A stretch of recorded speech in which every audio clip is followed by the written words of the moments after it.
సుభాష్ గారు చెప్పండి. అంటే భారతీయ జనతా పార్టీ ఇప్పుడు పూర్తిగా కుమ్ములాటలు నడుస్తున్నాయి కాబట్టి అటు పవన్ కళ్యాణ్ని ఇమ్మీడియట్గా రంగంలోకి దింపారు. రాబోయే రోజుల్లో పవన్ కళ్యాణ్ ఇటు భారతీయ జనతా పార్టీ కలిసి పోటీ చేస్తుంది అనుకున్నా. కానీ ఇమ్మీడియట్గా పవన్ కళ్యాణ్ తెలంగాణ పైన కీలక వ్యాఖ్యలు చేయడంతో భారతీయ జనతా పార్టీ యూటర్న్ తీసుకొని ఇమ్మీడియట్గా మేము సింగిల్గా పోటీ చేస్తామని చెప్పి అమిత్ షా ప్రకటించారు. దీంట్లో ఆరోపణలు ఎంతవరకు అంటే పూర్తిగా భారతీయ జనతా పార్టీ యూటర్న్ తీసుకుందా, మళ్ళీ పవన్ కళ్యాణ్తో కలిపి పోటీ చేస్తుందా? మన యొక్క తిరుపతి రెడ్డి గారికి, మీకు, ప్రేక్షకులకు నమస్కారాలు.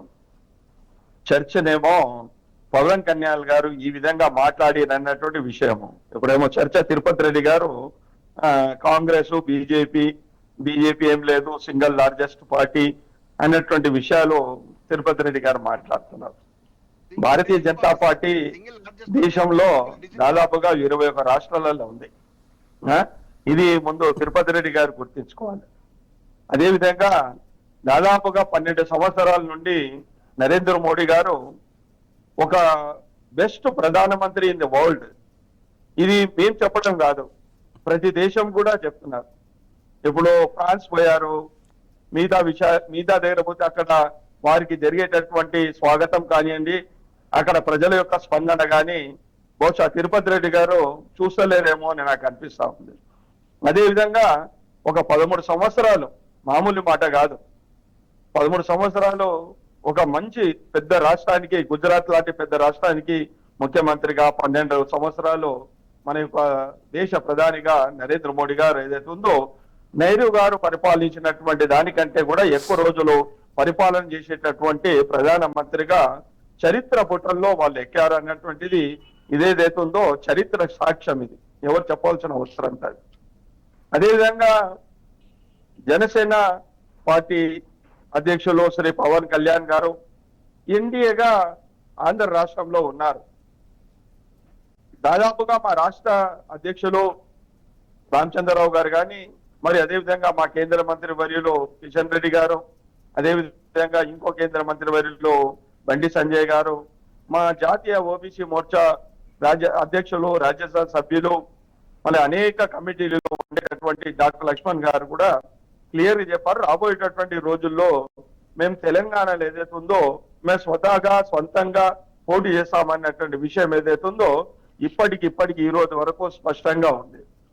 మరి వీరేదో మామూలుగా మాటలు మాట్లాడడం కాదు. బీఆర్ఎస్ పార్టీ ఏదైతే ఉందో కేవలం ఒక 14-15 సంవత్సరాల కింద పుట్టినటువంటి పార్టీ. అది దానికి ఒక లక్ష్యం లేదు. దానికి తెలంగాణ సెంటిమెంట్ తీసుకొని కేసీఆర్ గారు ఏదో రకమైనటువంటి ఆలోచనతో వచ్చినారు. 1969లో నేను ప్రత్యేక తెలంగాణ మూమెంట్ లో పాల్గొన్నటువంటి వ్యక్తిని. నేను చదరఘాట్ హై స్కూల్లో ఆ రోజుల్లో హెచ్ఎస్సి చదువుతున్నాను. మరియు సపరేట్ గా తెలంగాణ ఏదైతే ఉందో తెలంగాణ ప్రజా సమితి ఆధ్వర్యంలో పనిచేసినటువంటి వ్యక్తిని నేను. ఆర్ఎస్ఎస్ లో ఉన్న భారతీయ జనసంఘ్ ఆ రోజుల్లో యువ భారతీయ జనసంఘ్ నేను ప్రాతినిధ్యం వహించిన. ఆ రోజుల్లో ఏదైతే కాంగ్రెస్ వ్యతిరేకం, అప్పుడు తెలంగాణకు కాంగ్రెస్ వ్యతిరేకం కాసు బ్రహ్మానంద రెడ్డి గారు ఏదైతే ఉందో అప్పుడు మన యొక్క రాష్ట్ర ముఖ్యమంత్రి గారు ఉన్నారు. కేంద్ర మంత్రి అయినటువంటి నిజలింగప్ప గారు హైదరాబాద్కి వస్తే ఇక్కడికే తరిమి కొట్టినాం మేము. నిజలింగప్ప మారో డప్ప అని చెప్పేసి ఒక స్లోగన్ తోటి ఏదైతే ఉందో ఇక్కడిని తరిమి కొట్టినటువంటి. ఆ రోజుల్లో కాంగ్రెస్ నుండి బయటకు వచ్చి చెన్నారెడ్డి గారు కానివ్వండి, వెంకటస్వామి గారు కానివ్వండి, శ్రీధర్ రెడ్డి గారు, డాక్టర్ మదన్ మోహన్ గారు, మల్లికార్జున్ గారు, అదేవిధంగా ఎస్ గోపాలరావు గారు, మరి చాలా మంది, శ్రీధర్ రెడ్డి, వీళ్ళందరూ కూడా అప్పుడు వాళ్ళందరూ కూడా అది విద్యార్థి ఉద్యమం. దాదాపుగా ఆ రోజుల్లో 1300 మంది ఏదైతే ఉందో తెలంగాణ గురించి అసలు బాపినటువంటి విషయం. అది బహుశా తిరుపతి రెడ్డి గారికి తెలిసి ఉండాలి విషయం. ఈ ఎడ్యుకేషన్ ఏదైతే ఉందో కేవలం ఇది విద్యార్థి ఉద్యమమే. ఇది ఒక వైపు.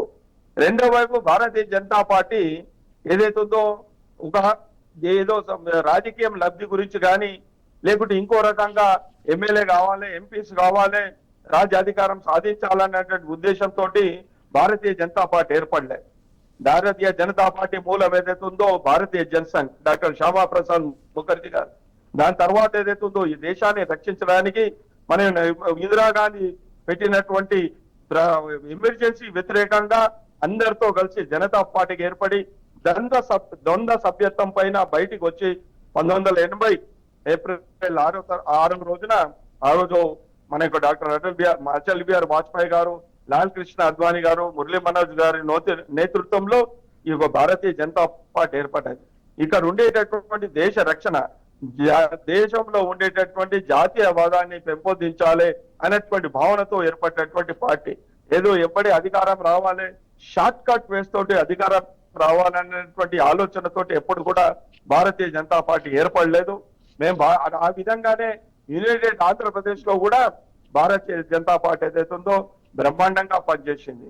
మేము 1997లోనే బీఆర్ఎస్ పుట్టక ముందే మా నరేంద్ర గారు ఏదైతే ఉందో కాకినాడలో జరిగినటువంటి దాంట్లో ఒక ఓటు 2 రాష్ట్రాలు అన్నటువంటి నినాదం ఇచ్చినటువంటి పార్టీ భారతీయ జనతా పార్టీ. అదేవిధంగా ఈ యొక్క తెలంగాణ రావడానికి ముఖ్యంగా పనిచేసినటువంటి పార్టీ తెలంగాణ చిన్నమ్మ అనేటువంటి స్వర్గీయ సుష్మా స్వరాజ్ నేతృత్వంలో తెలంగాణ ఇచ్చినటువంటి పార్టీ భారతీయ జనతా పార్టీ.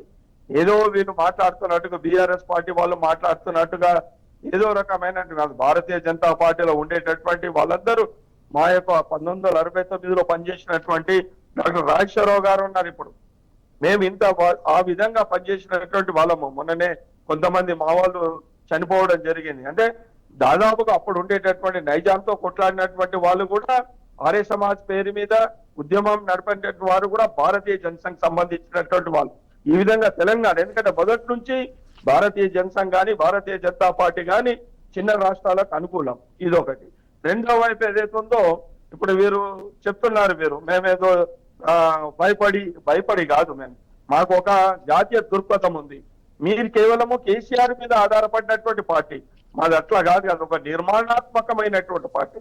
కొన్ని దాదాపుగా 13 కోట్ల మందితో ఏదైతే సభ్యత్వం కలిగినటువంటి పార్టీ. మేము ఏ నిర్ణయం తీసుకున్నా అందరి సహకారంతో, అందరి ఆమోదంతో మేము తీసుకుంటాం.